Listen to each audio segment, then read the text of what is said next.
ya está escrito que en marzo hay un plan de 90 días. Y yo le voy a decir lo siguiente, le voy a poner 4 ejemplos. En el ámbito económico y social, que es el que más a mí siempre me ha importado. Por ejemplo, las bancadas nuestras y las direcciones políticas o coordinadas con las bancadas. ¿Cómo vamos a votar el proyecto de ley que rebaja los impuestos a las grandes empresas del 27% al 23%? A ver, ¿cuál es el costo fiscal de ese proyecto? O sea, ¿cuánto deja de percibir el Estado si se rebaja esos 4 puntos? 3.800 millones de dólares en régimen.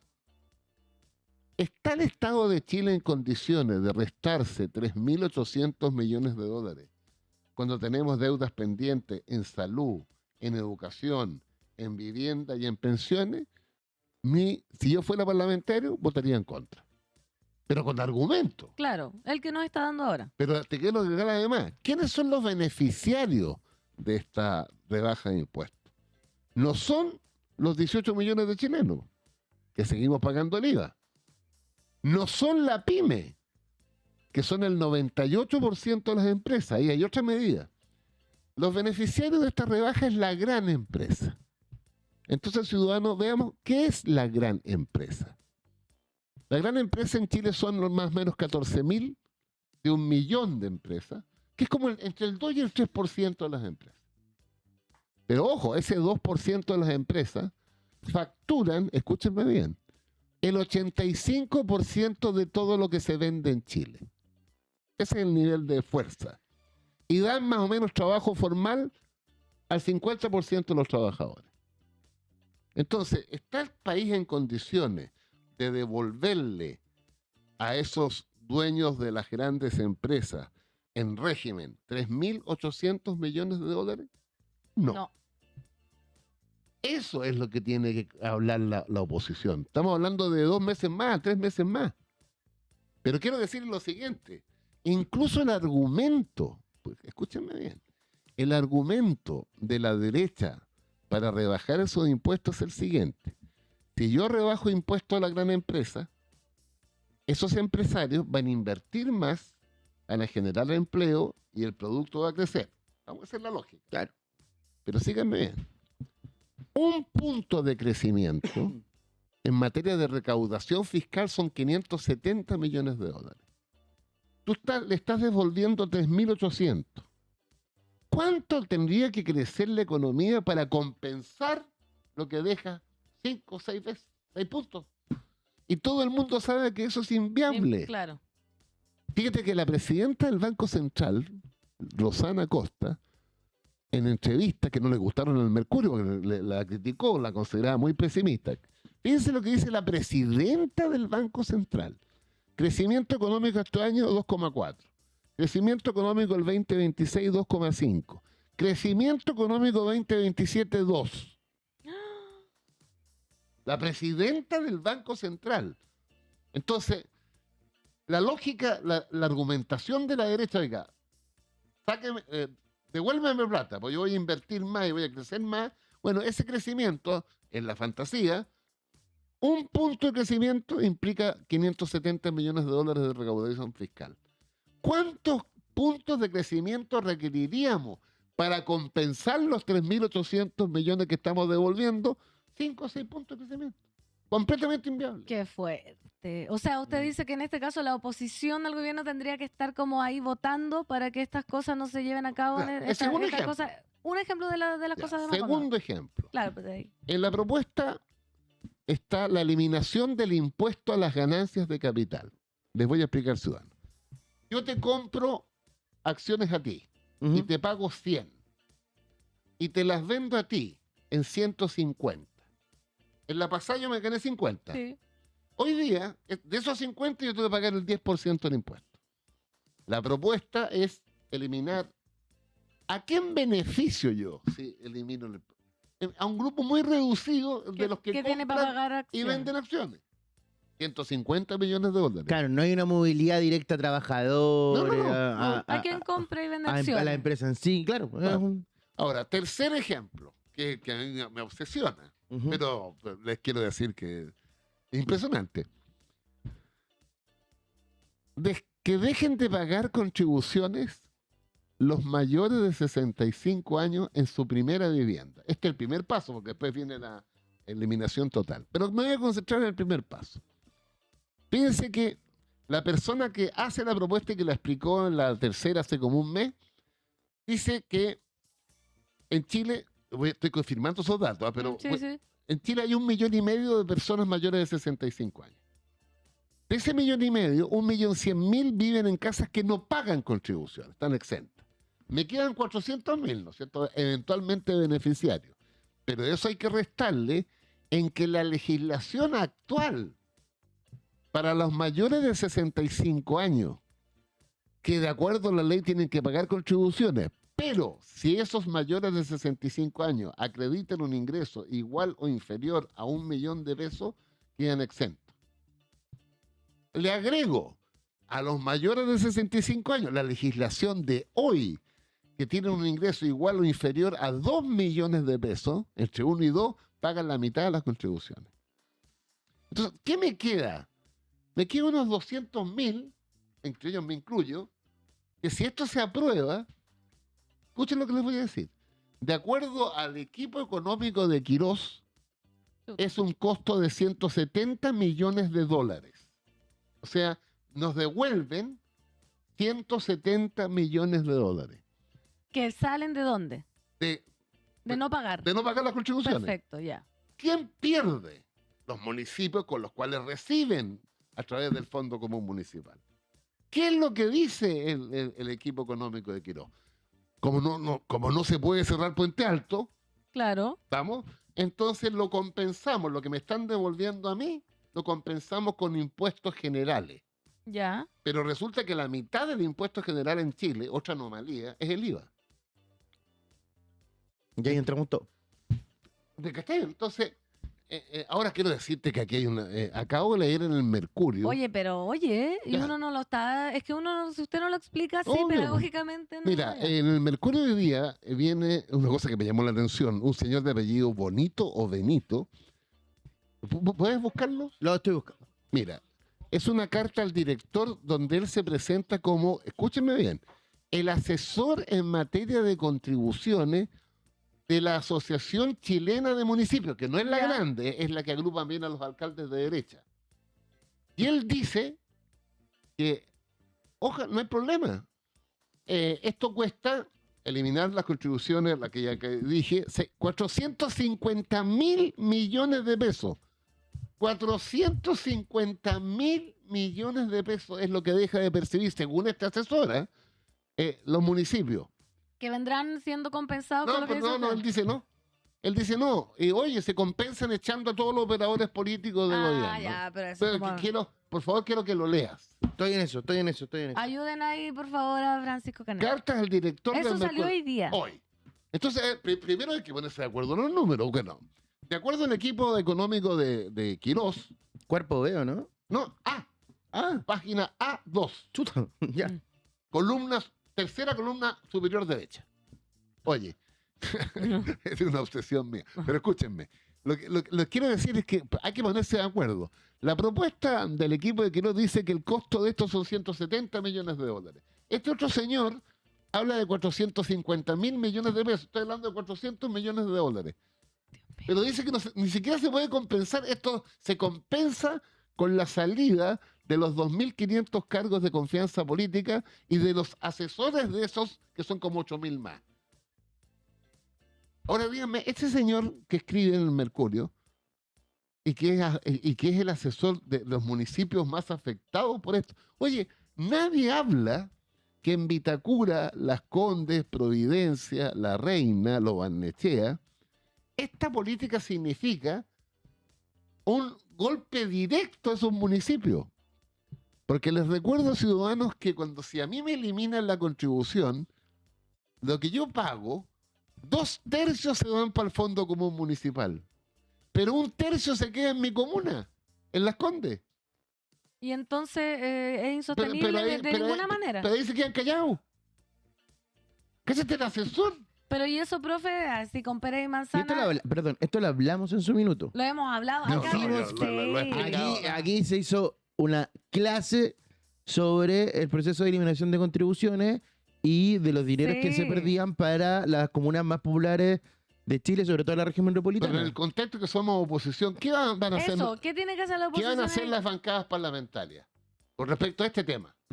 Porque hay una preocupación por los mayores de 65 años que les fue bien en la vida laboral, se compraron una buena casa, la pensión es muy baja con Ujú. respecto... Bueno, pero eso ya existe, lo que expliqué. Pero te quiero decir más.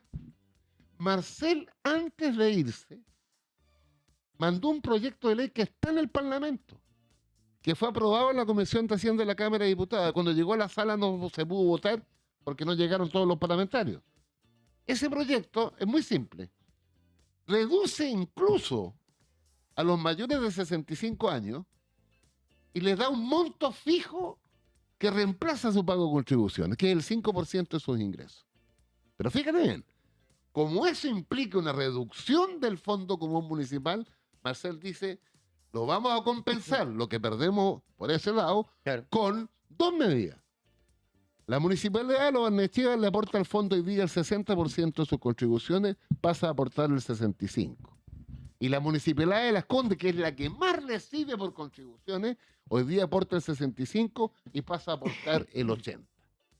La pregunta que yo le hago a los dirigentes de los partidos políticos y a las bancadas, con esta explicación, ¿vamos a votar a favor o en contra? Qué miedo, profe. Último eso. ejemplo. Oye, encontré la cuestión se llama Demetrio Bonito. Exacto. ¿Quiere que la lea Por para favor. que Velasco y las contribuciones? Por Demetrio Bonito. Señor director, el ex ministro Velasco sostiene que eximir de contribuciones a la primera vivienda es una estupidez y que la recaudación del 1.4 del PIB está bajo el promedio principal. Sin embargo, economías como Alemania, Holanda e Irlanda recaudan menos. Italia presenta una incidencia similar a la nuestra y exime la vivienda principal, mientras la próspera Estonia obtiene solo el 0.2, gravando únicamente el suelo, excepto el de la vivienda, y no las construcciones, lo que incentiva inversión y desalienta la especulación. En Inglaterra, donde reside el académico, la proporción sobre el PIB bordea el 3%, pero más del 90% de los hogares tributa frente al 23% de Chile. A mediano plazo será necesario modernizar la ley de impuesto territorial. No obstante, en lo inmediato es viable financiar la exención, ahí está, 450.000 millones, 13% de los hogares, sin afectar los fondos municipales mediante un mínimo exigible de eficiencia de gasto público. Bastaría que 1 de cada 6 funcionarios gubernamentales contratados en los últimos 4 años migrara al sector privado sin amarres. Aferrarse a la comodidad recaudatoria del modo actual no concede licencia para insultar ni denostar otras miradas igualmente sostenibles. Demetrio Benito, asesor Comisión de Contribuciones de Municipalidad de Chile. ¿Viste? Y eso lo sacó hoy día. Hoy. Entonces, Está muy actualizado el profe. entonces ¿cómo se enfrenta eso? Este señor me está hablando de que nos quieren devolver, porque el grueso de la población beneficiaria está en Vitacura, Las Condes, Los Barnechea, Providencia, La Reina, algo de Ñuñoa, Pirque y Chicureo. Ahí está el grueso. ¿Vamos? A lo menos en la región metropolitana. Pero me habla de una cifra increíble. 450.000 millones de pesos son como 420 millones de dólares al valor de hoy día. ¿Cómo vas a compensar con impuestos generales? Bueno, él dice que hay que echando no sé quién, Sí. pero eso no resiste el menor número. Ya, eso usted dice que es como con toda su letra una estupidez, inviable. O sea, si tú echas... a ver, los que tienen que salir, aprovecho del tema del amarre, porque la gente está desinformada o estuvo muy mal presentado. Escúchenme bien.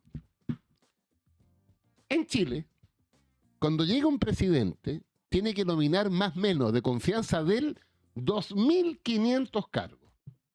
Puta. Primer nivel, segundo, los ministros, los subsecretarios, los directores nacionales de servicio, los jefes de división, los CEREMI, los delegados presidenciales, los embajadores. Eso da más o menos 2.500 cargos. Pero esos 2.500 cargos a su vez contratan entre 5.000 y 7.000 personas de confianza política de esos Los cargos. asesores. Claro. Eso te da mínimo 8.000, máximo 10.000. Eso es lo que se tienen que ir. El 11. Según el... No, según el sentido común. Ya. Hola, Marco, algún compadre que querrá amarrarse, pero ya es otro problema. Los asesores. Claro. Ya. Pero Y se los que entraron por viniendo de un partido también, porque pasa. y de confianza política en torno al programa de un gobierno. Claro. Claro. O sea, el presidente electo tiene todo el derecho de nombrar los 2.500 cargos, y estos 2.500 cargos tienen todo el derecho de asesorarse por personas que comparten su proyecto de país. Miren qué cosa más novedosa. Ya. ¿Cuál es el problema? Del 500.000 de trabajadores públicos del Estado central, descontando los municipios, las universidades, ¿cierto? El 70% está contrata. 380.000 trabajadores están a contrata. Les explico, ciudadanos. En la administración pública hay 3 tipos de contratos. El de planta, o sea, carrera funcionaria. Sí, que no se ve, no lo echan nunca. Claro, no, se puede, pero con Yo decía, sumario y todo lo demás. Sí. La contrata, que lejos lo mayor, y los honorarios. ¿Cuál es la diferencia entre el honorario y la contrata? El honorario tú lo contratas y lo puedes echar el día siguiente. La contrata es por un año y se vencen los 31 de diciembre de cada año. Lo que le pide la CUT y la NEF al gobierno, y el gobierno lo concedió, es que en el proyecto de reajuste que se vota la próxima semana esté estipulado que la nueva autoridad, descartados los cargos de confianza política, me refiero a los 380.000, para exonerarlo tiene que hacerlo vía un decreto fundado. No basta la sola atribución del nuevo jefe. Ahora, ¿por qué la CUT y la NEF colocaron esto sobre la mesa por primera vez?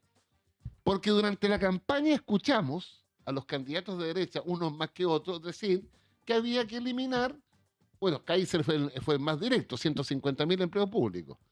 Kaiser decía que si ganaba, eliminaba, son 25 ministerios que ganan en 9. El presidente electo tiene en la cabeza, en vez de nombrar 25 ministros, nombrar 18. ¿Y qué pasa con los otros 7? Los fusionar Los junta, ministerios. sí. Entonces, obviamente, el trabajador público dice, bueno, aquí tenemos un problema. Entonces, si me quieren echar, a lo menos que fundamenten por qué me quieren echar. Esa es la Y eso razón. ya está aprobado. No, Ya. no, eso va a entrar el 5 de enero, olvídense. Olvídense. Vamos a tener Porque trabajo. está mal presentado, porque la gente común y corriente cree que, comillas, este amarre es para los de confianza política. No, No. o sea, todos esos tienen que irse. Ah. Está confundido 2 grupos de personas. Los 10.000 de confianza política con los 380.000 que por año han trabajado a contrata. Mira cómo, Independiente del gobierno de turno. Obvio. Claro. entonces, cuando la gente tú le preguntas, dice, no, porque se vayan.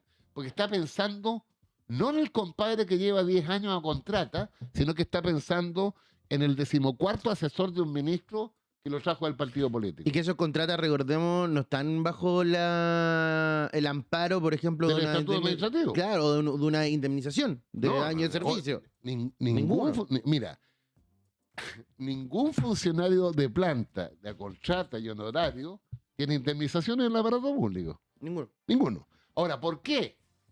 Porque el de planta no tiene indemnización, pero tiene sí estabilidad por el estatuto administrativo, porque para poder echar a alguien de planta tiene que hacer un sumario. Sí, po. Mira, en una empresa privada, ¿sabes qué más te va ahí? Punto. Y a propósito de indemnización, y para no latear más por ciudadanos, quiero decir lo siguiente. El proyecto del gobierno... Está cero lateando, profe. La gente está No, en llama acá en el Ya, chat. Hay que decirlo. Escúchenme. Lo que pasa es que hay otra innovación que...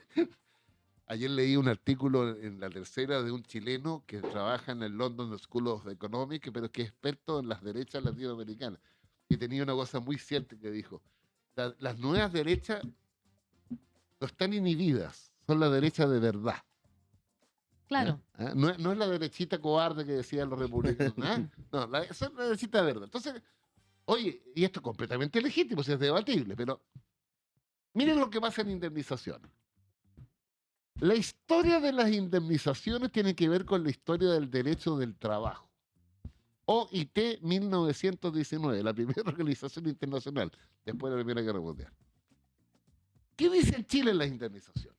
Hasta el año 73,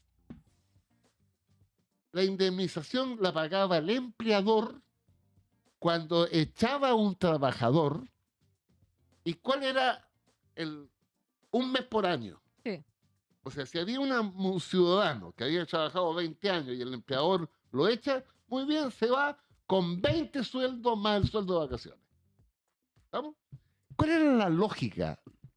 La lógica era darle más estabilidad al trabajador y un desincentivo al empleador, porque en la medida que el trabajador tenía más años y el compadre lo quería echar, le salía más caro. Por favor, síguenme esto. Llegó Pinochet, la dictadura civil militar de derecha. Ministro del Trabajo José Piñera. ¿Qué hizo con la indemnización? La bajó a un tope de 5 años. ¿De 5 años? Exacto. De 5 años. Después volvió la... Espérate un poquito. Sí. Entonces, como ahí no había el Parlamento, bueno, estaban las comisiones, está lo mismo. Lo concreto es que si una persona durante los 17 años de dictadura trabajó en una empresa 8 años, hasta el 73 se llevaba 8 sueldos. Después del 73 al 90 se llevaba solo 5. Llegó Elwin y en la medida de lo posible logró un acuerdo con Renovación Nacional, con Sebastián Piñera y Andrés Alamán. Y elevó la indemnización a lo que es hoy día, con un tope de 11 años. Es hoy día. Yo se lo explico a mis alumnos para que cachen que una norma laboral no es ajena a la política. Porque hasta el 73 todos los gobiernos mantuvieron sin tope. Después viene Pinochet y Piñera, José, y dicen, no, pues, hay que darle más flexibilidad al empleador. Porque así como el empleador tenía que pensarlo 2 veces para echar un compadre en la versión número 1, porque le costaría más caro al trabajador echarlo, en la versión Piñera, José, baratísimo. O sea, un compadre que lleva 20 años lo echo y le pago 5 sueldos nomás. Y finalmente la negociación, la transición pactada, en la medida de lo posible, con la correlación de fuerza que existía, quedamos en 11 años. Incluso, de hecho, hay un proyecto hoy día en el Parlamento, presentado por unos parlamentarios, que quieren volver a la fase 1. ¿Vamos? Es decir, Sin tope. sin tope. ¿Y para qué te cuento? La sofofa bailando. Sin tope es mucho, po. ¿O no? ¿Qué piensan ustedes? ¿Está bien? Po? ¿Qué piensan en el chat? 50 años. Yo llevo... 50 años. Yo la otra imagínate. semana voy a cumplir 13 años. Por ¿Dónde? En la eso. cooperativa. ¿A dónde? En la cooperativa. Bueno, si 13 te años. echa mañana, ¿quién está de dueño ahora? Creo saludo. que... O sea, el director... Carlos Figueroa. ¿Quién es? Carlos Figueroa. Una gran entrevista a Carlos Figueroa en el Mercurio el sábado. Pero Oye, si te echan te van a pagar 11. si te echan, te lo pagan 11. 11, claro. Por eso quería que sea Pero no quiero que me Pero si echen. estáis en la cooperativa, en la dictadura, tenéis 13, te hubieran pagado 5. Claro. Y si estabas en la cooperativa con el presidente Allende, el presidente Frei Montalvo, el presidente Alessandri, te pagaban 13. Pero en la cooperativa de la dictadura no había tanto sueldo. Eso contaba en la antigua generación. po. Oiga, profe, la gente está muy metida acá en su... Ya. Y pregunta, hay preguntas. Ya, bueno, La Javiera ya. dice si los funcionarios de contrata tampoco tienen seguros de cesantía. Nada. Nada de nada. nada. Ya, eso El Javiera. seguro de cesantía, Javiera, lo tienen los que están bajo la administración del Código del Trabajo. Mira, el funcionario público, que ya les dije, primera gran división, funcionarios públicos de los servicios centrales, más o menos 450.000, funcionarios públicos de los servicios descentralizados, otros 450.000. Para que me cachen, el centralizado es el aparato central del Estado, el Poder Ejecutivo. ¿Estamos? El ministro, su secretario, todo eso. Fuerzas Armadas, Carabineros, la PDI, Gendarmería, eso es lo centralizado.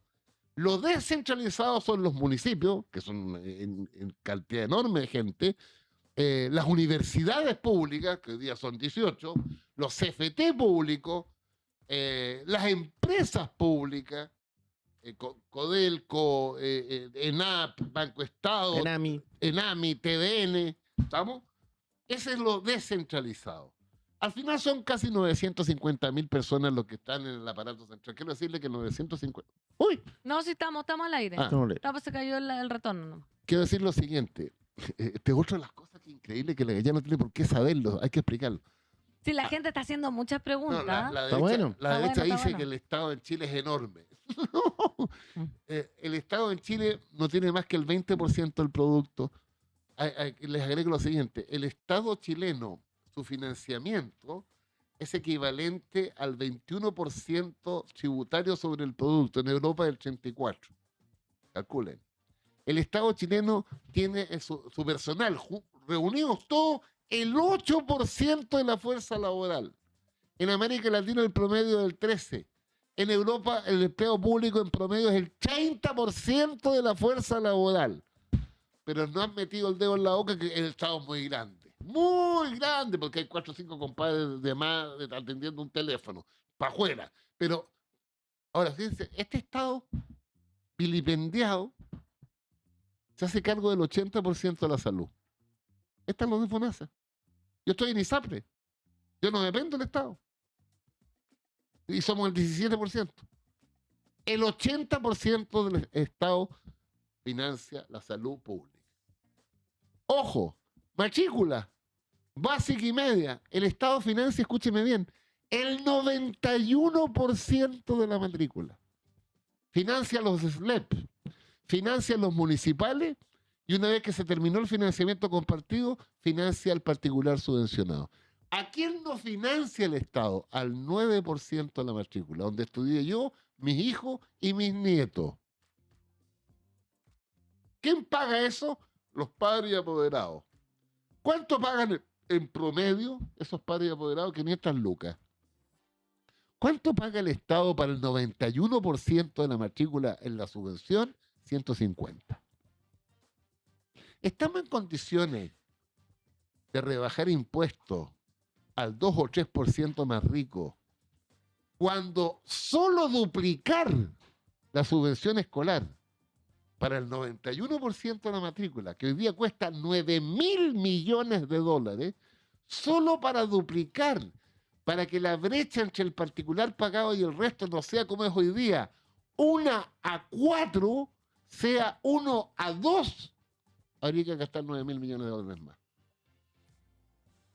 Oye, pero profe, ¿qué vamos a hacer entonces? No, bueno, de eso parte la bueno, yo discusión. partí, La izquierda tiene que ser una oposición ahora, como sí, inteligente. yo creo que, no sé, los dirigentes políticos tienen que saber esto, los parlamentarios tienen que saber esto. Entonces, es el momento de andar peleando. No, por supuesto que no. Es el momento de andar sacándole la cresta al gobierno, el gobierno al Frente Amplio, el Frente Amplio a la izquierda.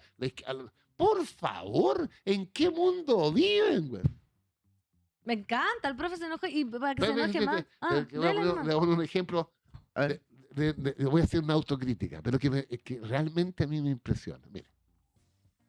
Valentina Durán, la directora del Servicio de Evaluación Ambiental, y yo la conozco, hizo una entrevista en el Mercurio hace una semana y dijo lo siguiente: el año 2025 es récord de aprobación de proyectos de inversión. Récord. 349 proyectos autorizados, escúchenme el monto, 40.000 millones de dólares. ¿Qué es lo que hay en el debate público, en la conversación después de un asado del Año Nuevo? Hoy estamos parados, hombre. La permisología. Con permisología y todo, se aprobaron 40.000 millones de dólares el año 2025, año récord. ¿Cómo se anuncia eso el día de Pascua?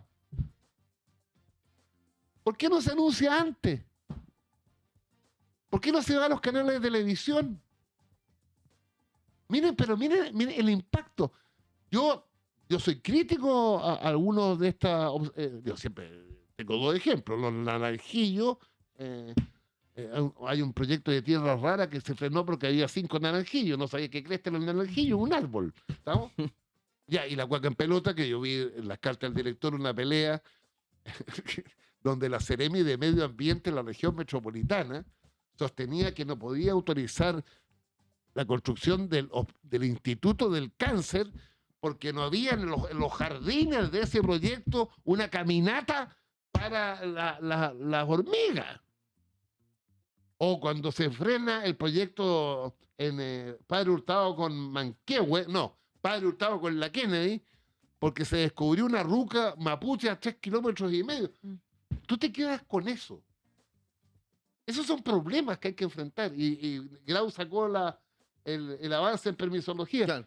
Pero la gente no tiene idea que se aprobaron 40,000 millones de dólares. Informe oficial. ¿Por qué no se dice eso? ¿Alguien sabe, ciudadano, que 2 millones de usuarios de FONASA dejaron de pagar el copago? ¿Saben cuánto el Estado les puso a esos 2 millones? 350 millones de dólares. Estamos en condiciones de rebajar impuestos a la gran empresa, a los que vivimos en Las Condes, colocando en riesgo que cese el fin del copago. 2 millones de usuarios dejaron de pagar. Lo más probable es que esa gente no sepa por qué dejó de pagar. Yo creo que nadie le explicó. Pasó nomás. Pasó, uy, ahora no pago. Y resulta que el Estado se pone con 350 millones de dólares. Pero no se está aplicando mal, no se está llegando, porque, por ejemplo, anteriormente, la ley que estamos hablando sobre los funcionarios públicos, los medios la han levantado como la ley del amarre. O sea, la gente, pum, ve, prende la tele, y aunque le pongáis en mute, el que sea abajo te La ley merece del amarre. polémica por la ley de amarre del gobierno. ¡Pah! Presta. Da lo mismo. Da lo mismo.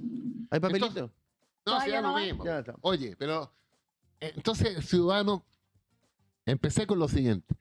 Estos son los temas de la futura oposición. No seguir sacándose la cresta. Y ¿Cómo no entienden? Pero, por ejemplo, cuando pierde Bachelet, el 2009, ¿cómo fue ese proceso de...? Ah, no, fue dramático porque...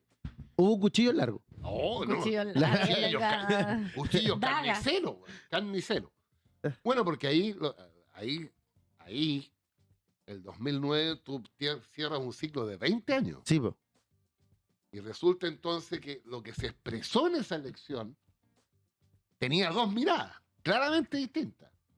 Los complacientes y los flagelantes. Yo era de los flagelantes. Bueno, y la historia me dio la razón. ¿Cuál era su postura en ese momento? Mi postura es la siguiente. ¿Por dónde perdimos el 2009? ¿Por la derecha o por la izquierda? Yo, por la izquierda. Obvio. Nuestro candidato, miren las vueltas de la vida, Rey Ruiz Tagle, sacó La el, vuelta de la vida. sacó el 29% de los votos. Primera vuelta. Primera vuelta. O sea, 2 puntos más que Janet Jara ahora. Díganme bien. Ujú. Pero a la izquierda, Marcos Enrique Jominami sacó el 20%. Y a la izquierda de la izquierda, Arrate sacó el 6%. ¿Por dónde nos defondamos como concertación? Por la izquierda. La derecha se llevó a Fernando Flores y a Jorge Chausson. Sí. Punto. Entonces, cuando tú tienes ese impacto, ya has hecho una cosa tremenda, 20 años, la reducción de la pobreza, el crecimiento económico, pero nos faltó cerrar más la brecha de la desigualdad. Y por eso que la nueva mayoría es una respuesta al fracaso del 2009.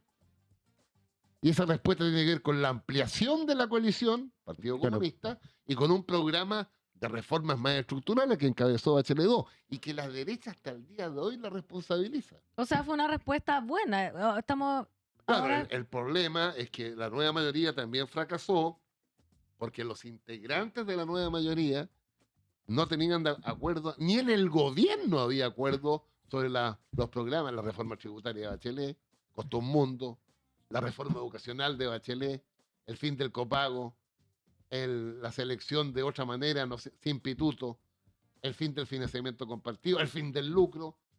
Olvídate. Pero entonces la respuesta de ahora de esta izquierda, del fracaso que tuvo, que usted ha dicho que es uno de los fracasos históricos de la izquierda más grande, tendría que ser una izquierda unida. Las tres izquierdas que nos dijo O sea, ahora, las tres izquierdas, respetando las identidades, tú no puedes cambiar la identidad de un partido con más de 100 años como el Partido Comunista. y No puedes cambiar la identidad de una fuerza nueva como el Frente Amplio. No puede, esos son, ojo, esas dos identidades están en torno a un solo partido. Ujú. Imagínate la cazuela que tenemos nosotros. PS, PPD, DC, radicales y liberales. Pero por lo menos, a ver, la ciudadanía nos quedó la oposición. Entonces, el gobierno va a presentar sus proyectos de agenda legislativa con un claro enfoque ideológico desde la derecha. Pero claro, legítimo. ¿Cuál es nuestra pega? Explicarle en el debate público de la legislación por qué votamos en contra de esto y por qué votamos a favor de esto otro. ¿Y cómo se hace esa explicación en el debate público? Porque hemos hablado también, Francisco Caneo dijo acá, por ejemplo, los medios que decían la ley de amarre, cómo la izquierda se tiene que hacer cargo, que Bueno, también no, fue es que- el no, que ahí- mea culpa de cómo entregar información. Lo que pasa es que hoy día, a ver, esto le carga a algunos, pero yo estoy convencida más, lo he vivido en la práctica. La orientación ideológica, bueno, ¿para qué hablar de Copés y el Mercurio? Sí. ¿Estamos? Pero cuando tú te vas a las grandes cadenas de radio, o, por ejemplo a la televisión abierta, que sigue siendo vista por mucha gente, el único que trata de compensar en algo, y no siempre, es TVN. A mí se me enojan mis amigos periodistas del 13 y de Megavisión. No se enojen, porque se sienten como arcángeles, como que vienen de Marte. No es lo mismo el Mercurio que el Siglo, pues, ciudadano. No es lo mismo la cooperativa que la agricultura. Menos mal.